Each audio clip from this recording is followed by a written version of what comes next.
Hey everyone, Yan Zhao here. Today, special guest Miss Rena, and you have a new book in the works, Black Rhapsody. Yep. All right, so I saw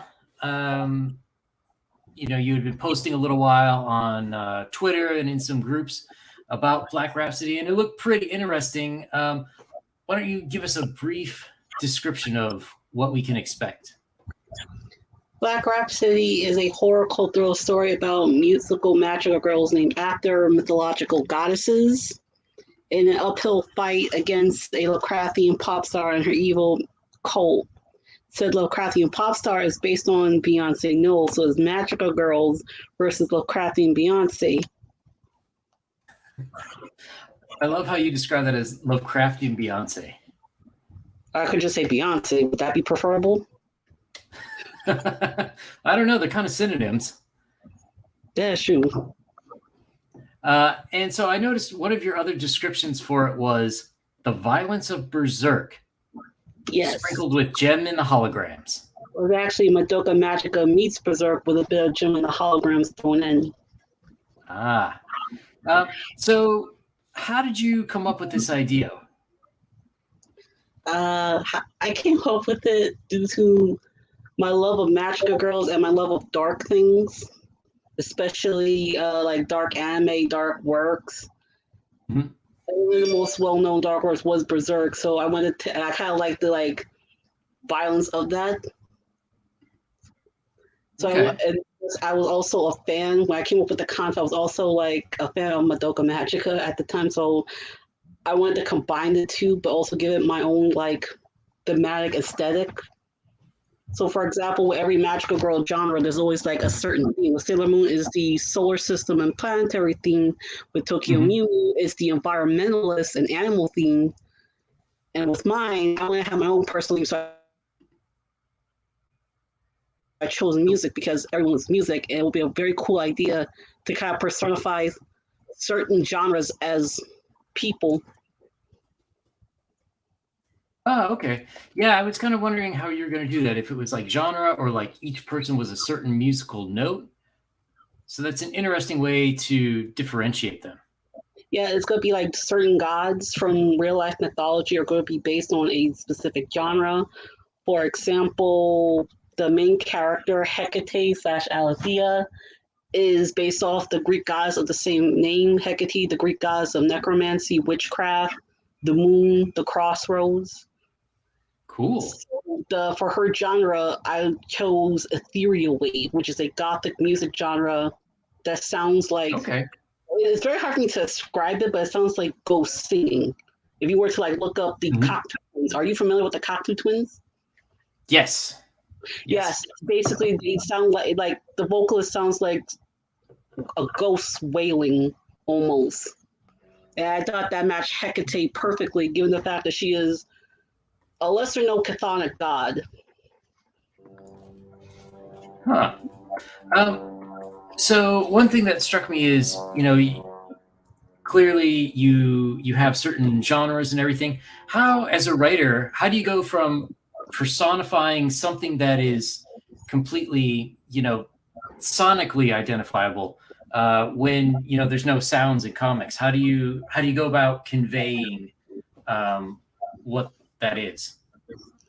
This is the difficult part. It'll have to be like how their songs kind of is depicted with Hecate's song specifically. When she sings, she's able to... she's kind of like a necromancer type character, but without the evil part of it. That she's able to summon ghosts when she sings, but it's only of ghosts of victims, people who are murdered or had some type of crime done to them. So when she sings, they hear her call, and they come to her, and she presents them with, let's say the perpetrator of their death, the person responsible, and she allows the ghosts to enact their vengeance. So each girl is going to be different. For another girl who's based off the African goddess of the forest and animals, her song can She's very similar to Vixen. Are you familiar with the character of Vixen? Vixen from DC. Okay, yeah.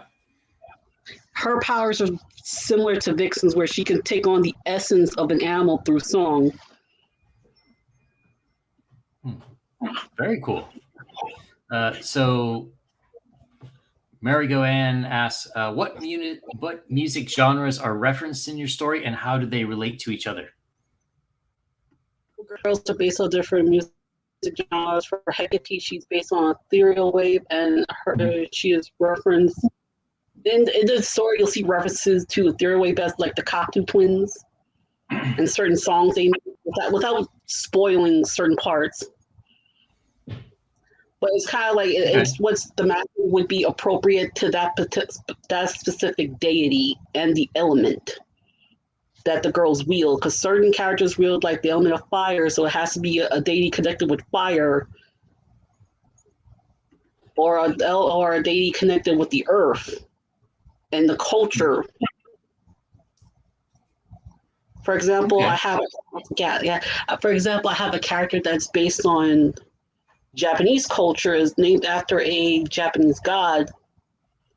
But for her, because this Japanese god is lesser known, there's not many information about her. I decided to do my own twist with her by giving her death metal as her genre. Okay. So, would you say that the five main, like the hero team, so to speak, are they more like indie music or versus like the Beyonce mainstream music, or is it just all over the place? It's indie music. So you do have, so the girls, without spoiling, the girls do come from like, they don't come from like a mainstream background. They're kind of up and comers in their own way. Like what you see in the book, Alethea tries to kind of get a music career by going to an audition, but it doesn't go well for her. And it kind of jumpstart the start of the story from that audition point onward. So many of the villains are mainstream musicians, and some of them are even references to mainstream musicians. As of course I said, the main villain is essentially a reference to Beyonce. I even have a villain that's a reference to Cardi B, another villain that's a reference to Nicki Minaj. I even think about having a villain that's essentially a reference to Kanye, but that's going to come later. Okay. That's a really interesting idea. I like, I don't know, I just like the thought that, our plucky underdog heroes are actually indie music performers. So you as a consumer, when you write, do you listen to music as well? Unfortunately, no, because I tend to get distracted from my writing when I listen to anything or have anything on. So when I write, I have to work in silence. But for the character design and the character ideas, I do listen to music to see if it's like appropriate for that character. Okay. And does listening to that genre sort of like get you in the mood to write for the character or write for the dialogue? Sometimes it also gives me to design the characters. Oh, okay. And so how long have you been working on this story? I've been working on Black Rhapsody for 2 years. The first years was me like formulating the ideas and writing the first draft of the script. The second was trying to find an artist, as well as get word about Black Rhapsody out there. Okay. And so what was it that made you say, yeah, I want to write comic books, as opposed to like, you could have written a novel, you could have done any number of things. What was it that made you say like, yes, comics are the medium for me? It was mainly I saw other like indie comic creators have successful campaigns. And that kind of inspired me to that, as well as my friends pushing me into going through with like crowdfunding. Kind of inspired me to go into Indiegogo crowdfunding. Okay, nice. So the Dungeon Delver asks, are there any other music-themed sci-fi fantasy works that have impacted yours? Rock and roll, American pop, heavy metal, etc.? No, I wouldn't say. Well, not really. I'm really more geared towards fantasy, and Black Rhapsody is kind of like an urban fantasy story. I was kind of inspired by things like Gem and the Holograms is one, as well as I forgot what was the name of that urban fantasy. I would say Anita Blake, which is like a urban fantasy novel. Is an adult novel, but yeah. Okay. How did you discover Gem and the Holograms? Because I remember watching it on TV as a kid. I think you're a bit younger than I am, so I'm just kind of wondering, like, how did you discover that 80s cartoon? I actually discovered it because of my sister. The channel called the Hub. It was called the Hub back in the day. They were showing a lot of like old school cartoons, and my sister just happens to this happened a couple of years ago, and my sister just happened to be watching it, and I just happened to just like seen it while she's watching it. And I kind of sat down and watched one episode. I kind of liked the music, even though it's a bit 80s for me. It's kind of like, to me, it's kind of corny, but that's just like the 80s, so that's kind of to be expected. But then I discovered the comic, which I kind of got into at first, because they did do like a reboot of the series, like a modern day reboot. Yeah. So I took a lot of inspiration from the modern day reboot as opposed to the 80s cartoon. Oh, very cool. Yeah, I think they made a movie a couple of years ago, didn't they? I don't think so. Yeah, this is right before it became Discovery Family. It was called the Hub.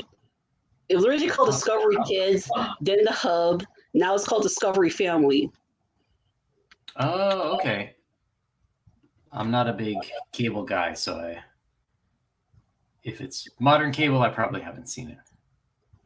But you mentioned all different sorts of deities from different cultures. Have you always been interested in like mythology and mythology, basically world culture and history? Yes, I've always been interested in mythology. I think my favorite game that tackled mythology really well was Persona 4, which was my first Persona game, because that game tackles Shinto mythology, which is probably, weirdly enough, the only mythology that I know of that hasn't been tackled yet, because Greek mythology has been tackled to death. So I just want to let's do something different other than that Greek mythology. Yeah, it's a little, that Norse mythology is just, yeah. Let's do a non-European themed game for once. And Persona 5, I like how they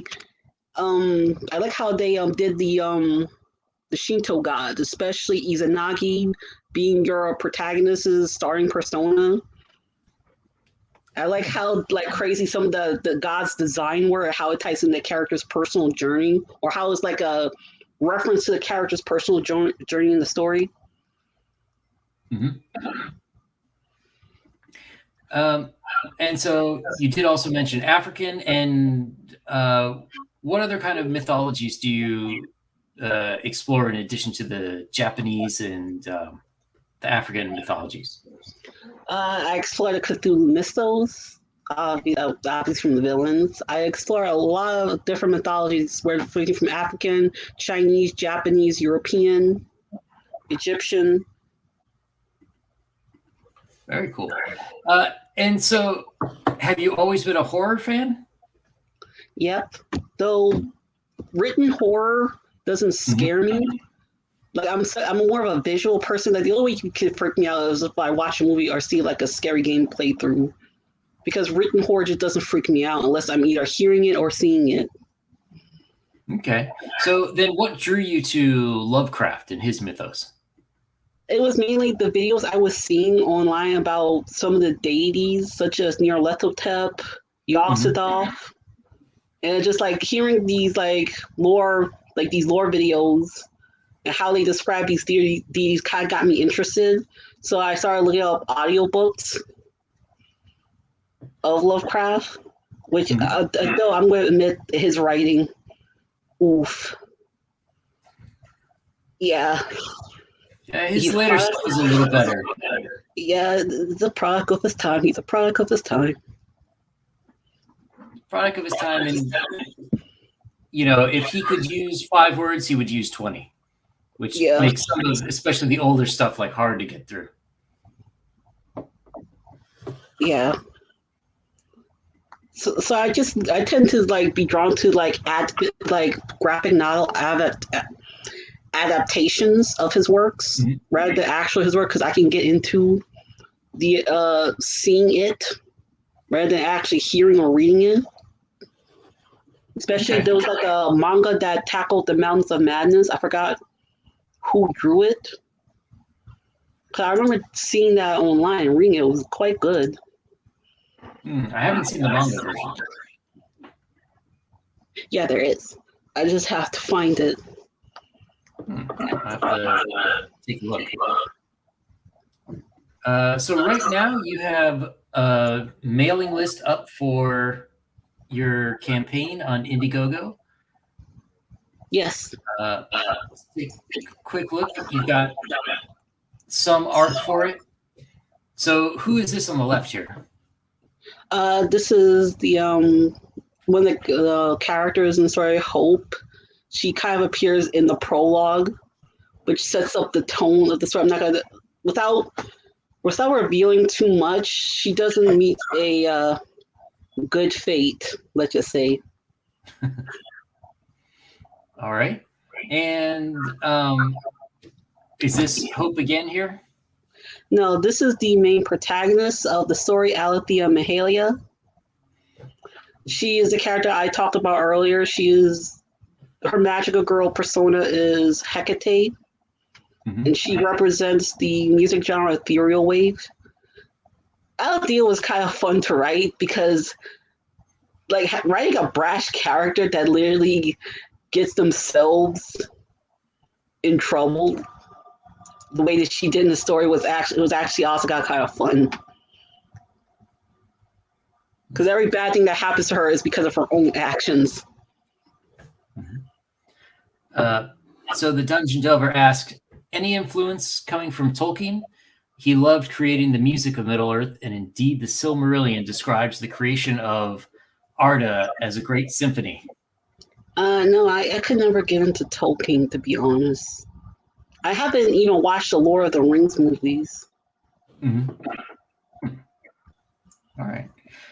And so you've got these last 2 here. These aren't your normal idols. Do they turn into these, or are these more of the Lovecraftian villains?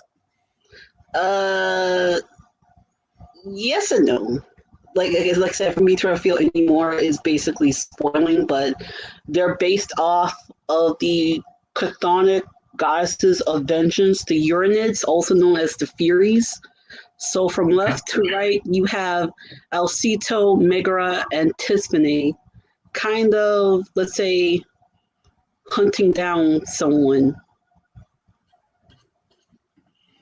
All right. And the one on the right, is that the main character again? Yes, that's Alethea. She's performing at a music audition in the story. And let's just say the audition doesn't go well, and she now has to fight for her life.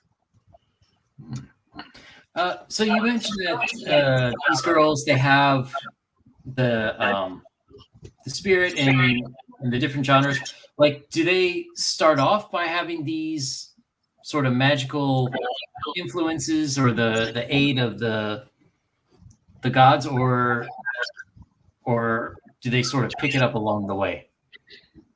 They gain something in the story called the Goddess Gift, which is the remnants of the creation goddesses of this world.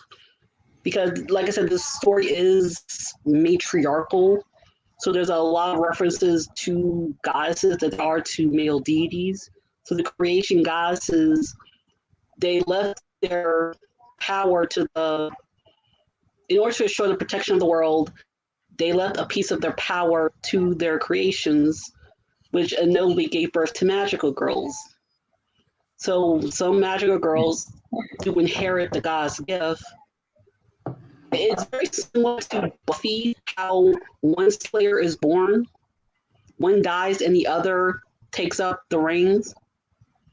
Mm-hmm. You know what I'm talking about, right? Yeah. So it's very similar to that. When one magical girl dies, the goddesses will look for another. It kind of like, because there has to be a goddess born. Like every generation, there has to a potential magical girl. A magical girl is a potential god. She has to reach a certain level of power in order to become a deity. Oh, Because okay. this world is very dependent on the existence of a god. And like, is it sort of like they're locked in an eternal struggle with these Lovecraftian characters? Like they're always fighting each other, or is it the magical girls? They kind of throughout history have faced different enemies. Yeah, they throughout history they face different enemies because they're the protectors of the world. They're the protectors of the goddesses' creations. So the goddesses were basically like, if something were to happen to us, there needs to be something to ensure that all of our creations are safe. So that's how you got magical girls. So each magical girl throughout history tackled a different threat, but it's another magical girl or Lovecraftian god or just a god of a different pantheon. Okay. Let's see. So Darth Bobcat says the art on this book is so good looking. Thanks, Darth Bobcat. So clearly, it seems like manga has been a big influence on you. In the marketplace of indie books, was it just your like of manga that you decided to have the art style of manga, or is this or like did you sort of like do some surveys and figure out what people bought more? It was actually my love of manga because I'm much more drawn to manga than I am with American comics. Because my first comic was a manga, and some of my favorite things were anime. So I wanted my work. If I were to ever pursue a career in comics, it was going to be manga, or try to find someone who could do manga related art. That was always my vision. All right, that makes a lot of sense. So Darth Bobcat says, you put in the work, you get the best artist for your project. Well, that's true too. You definitely want something high quality. And the art does look great. Yes, the art is by Jan Apple. Oh, okay. So the Dungeon Delver asks, when does this drop? Is it direct only, or are you aiming for comic retailers as well? By direct, you mean through Indiegogo, yes, but I'm not. As of right now, I'm not thinking of going the comic retail route just yet until I feel as though I'm more established. Do you? So you have been making the rounds about different. You have been making different YouTube channel rounds promoting the project. Do you plan on going the physical route and going to any cons once the book is printed up? Sometime in the future, when I have like more volumes of the book, I'll consider doing cons. Oh, very cool. I see Heroinberg is here. Hi, Miss Reyna. We modded for you on a couple other channels. Best wishes on your campaign. We love goddesses and music-themed characters, having multiple heroines and storylines based on both. Oh, hey, thank you. Maybe sometime in the future we'll see a Black Rhapsody Heroinberg crossover. All right, so Pony Plushie asks, what is going to best the main character power and transformation? I'm So I sorry, guess I don't get the question. I think maybe he's asking like, or she is asking like what kind of power does the main character have, and like do they do sort of like a Sailor Moon-esque transformation where they go from like normal indie rocker to battle mode? Yes. Sailor Moon, like, oh god, Sailor Moon, Wings Club, and a lot of other magical girl stuff were Mhm. inspiration for the transformation. I can't wait for my artist to draw that. That would be so fun. Okay, so then they do sort of have like normal everyday people personas as well as like a separate hero persona. Yes. Okay. Oh, All can I right. show something? Oh yeah, absolutely. Yes. This is the character sheet for the main character, Alethea. This is her normal civilian wear. This is the antagonist herself, Dulcie Bella, who is basically the Beyonce allegory in my story. She's kind of a dark god with a huge ego that is incredibly vengeful because, of course. Mm-hmm.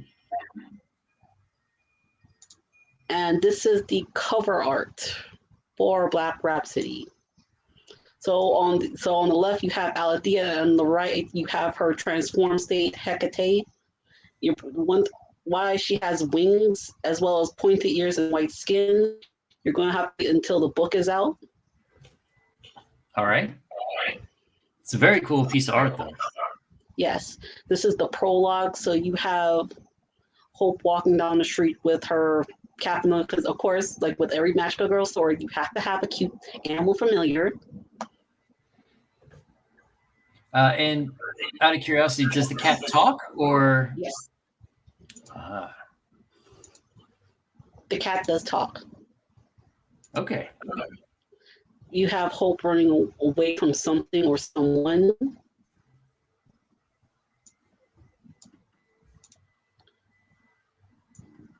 Her hiding from whoever, trying to transform, and something happens, let's just say. Okay. You have the marionettes in their full glory, not very happy, and looking very, very peckish. Alethea with her guitar in all its glory. Everyone loves this guitar. I literally had to combine two different guitar togethers in order to get this. Do you play any instruments yourself? No, I don't. I can't sing. I can't play instruments. I feel like a fraud. That's okay. It's a book. Not necessary. But I do a lot of research. And that counts for something. This is still a work in progress page. This part is kind of my favorite, because what happens basically, the following page basically jumpstart the events of the story. So you have Alethea getting into an argument with Dulcie Bella, and Dulcie Bella basically talking down to her, threatening her, and let's just say the rest is history. Nice. Yeah, the art's fantastic.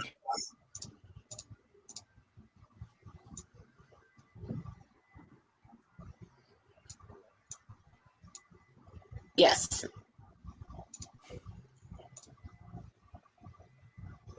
Yeah, that's the point, Ponyo plushie. They're supposed to be scary. It's literally like a horror, kind of a horror comic. Thank you, Dungeon Delver. Yes, Ninjato is right. He knows what he's read. The certain drafts of my script, so he knows what happens. Ah, okay. So then do you sort of have like a lock on the script? The script itself is done, and Yes, the script itself is done. It's just my artist is drawing the rest. Okay. And I saw on the campaign that the sign-up sheet that it said 35 plus pages. What did you mean by 35 plus? I'm shooting. It's just in case if I need to add extra pages for the story. Oh, okay. I didn't know if it was like if you hit a certain stretch goal, there's going to be more, or No, that's the length of the story. 35 would be the minimum, plus would be the maximum if I need. Well, I haven't turbine. I'll have to speak with my artist about that to see if it flows or we need to add something else to the story. okay. And it says volume 1. So do you have like the whole storyline planned out? Or Yes, just this issue? just the first 3 parts. I haven't had everything planned out yet, but I wrote a very long story that I had to chop up into 3 parts. Okay.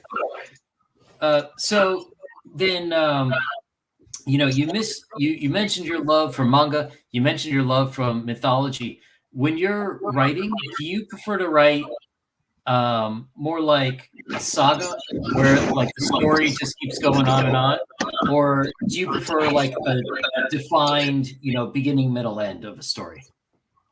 The first one, because I like to write as the story goes on, even though that's not the best way to write a story. Because, like I said, some mangas do have a problem with pacing and planning. So I do have a end point in mind. Okay, but you're just not sure how long it's going to take to get there, or like once you Yes, hit I'm that not end sure. point, a new one starts. Yeah, it's just I'm not sure how long it'll take for the end point to get there. I mean, look at One Piece. That is never going to end. Yeah, that's true. So the Dungeon Delver asks, is your user avatar a piece of work or something you conjured up from elsewhere? This is my user avatar is 2B from the video game Near Automata. I do use like an icon of the main character Alethea from time to time, but because I'm using my laptop and not my phone, it uses the my Gmail icon, my personal Gmail icon sometimes. Oh, okay. Let's see. Ponyo Plussy. I know you can do it, Reina. Keep up the good works, and I like the story so far. Thank you.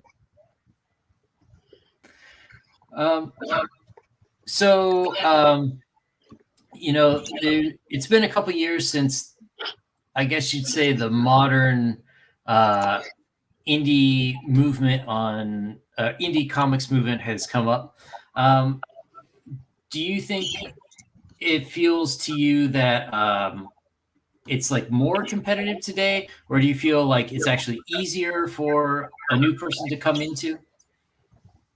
I think it's easier, but due to certain events that I'm not going to get into for reasons, it might not be as easy because the economic situation we're facing could potentially affect the campaigns. You understand what I'm talking about, right?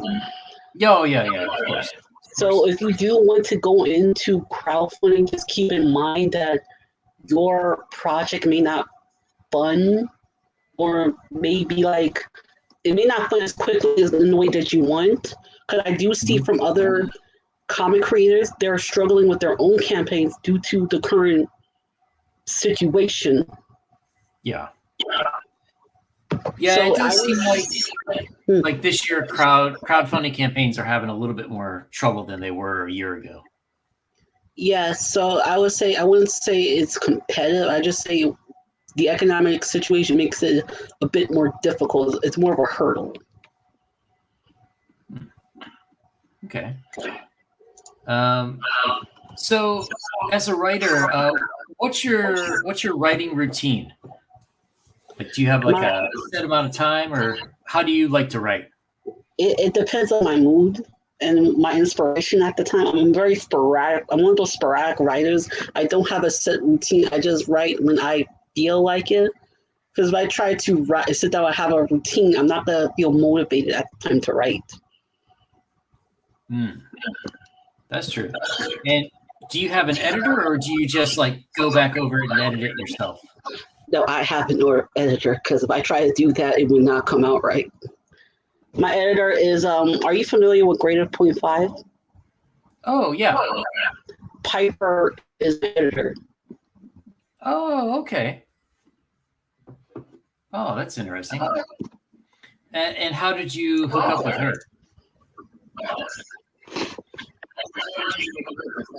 I hooked up with her through Micah Curtis, who put me in contact with Piper, if you're familiar with him.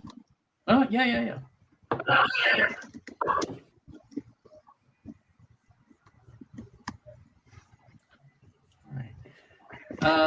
So, as a writer, do you just want to continue out the Black Rhapsody series, or can you see yourself like working on multiple series at one time? Oh, I can see myself work on multiple series, though one may be favored than the other, because I want to do other stories besides Black Rhapsody. Okay. Like, what kind of other stories are you interested in? Like different genres, or do you still want to keep it horror, but other topics? Different genres. Like, I have like a fantasy story in mind. It's kind of like an urban fantasy / sci-fi story. Oh, that's interesting. So sort of it's going to be like a generational type of story, like JoJo's Bizarre Adventures, where it's tackling different members of the same bloodline. Mm-hmm. Okay. Like sort of all at the same time, or like you follow one and then you go to the next one, Yeah, like that.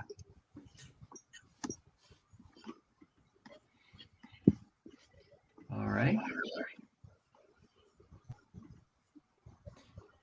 So what else should we know about Black Rhapsody? Black Rhapsody is going to launch April 29th. I am also currently hosting a fan art contest on my account, on my account, if I can just bring it up. Oh, I'm sorry. I'm also hosting a fan art contest currently on my Twitter account at Magic Owl Media. Let me just bring it up if my computer will let me. Wait, give me a minute. Yes. Here we go. Yes, I am currently hosting a fan art contest. The theme for the fan art contest is dark parodies of music album covers as well as concert posters. Oh, very cool. And participants must be 18 years of age, must be a follower of mine, and must have signed up for the Black.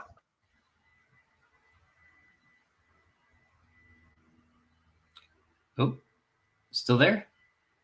The artwork featured as a secret print on the Black Rhapsody crowdfunding campaign. But that's now. Runner else will have the art featured in a stretch goal fan art book that unlocks at 7,000. Wow. Yes. So, sorry, when is the fan art contest? Is it now or is it after the launch? It's now. It's happening right now. Oh, I see. So have to be received by April 21 at 11:59 Eastern. All right. Oh, very cool. Yes. You want to participate in the contest, email me at magicgalmedia@gmail.com for a list of characters and genres that you can use in your art piece. One of the rules, or the most empathized rule, is that if you have a character that's based on a certain music genre, it has to be artwork related to said music genre. For example, if you have a character that's based on hip hop, you can't give them an art piece that's inspired by bands like Guns N' Roses or Kiss. Those are incompatible genres. It has to be artwork that relates to that genre, but done in a very dark horror and occult aesthetic. No non-sacred work or lewd art or excessive gore. You can have a bit of blood, like guts going everywhere. Okay. You can have a bit of blood and stuff, but that's about it. Oh, all right. That's a pretty cool contest. And so it ends on April 21. Sorry, I missed. When did you say you're announcing the winner? The winner will be announced a day after the deadline. At least all right, so the 22nd. That's what I'm shooting for. It depends on how many people submit their pieces. Yes, submit their pieces in time. Oh, nice.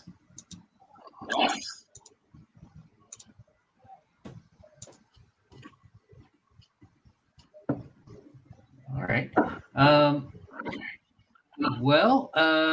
So the campaign is on Indiegogo. There's a link in the description to this video. Black Rhapsody Part 1. Just want to thank you for coming today. Thank you, everyone else in the chat. Is there anything else we should know, or any other appearances you're going to be making soon?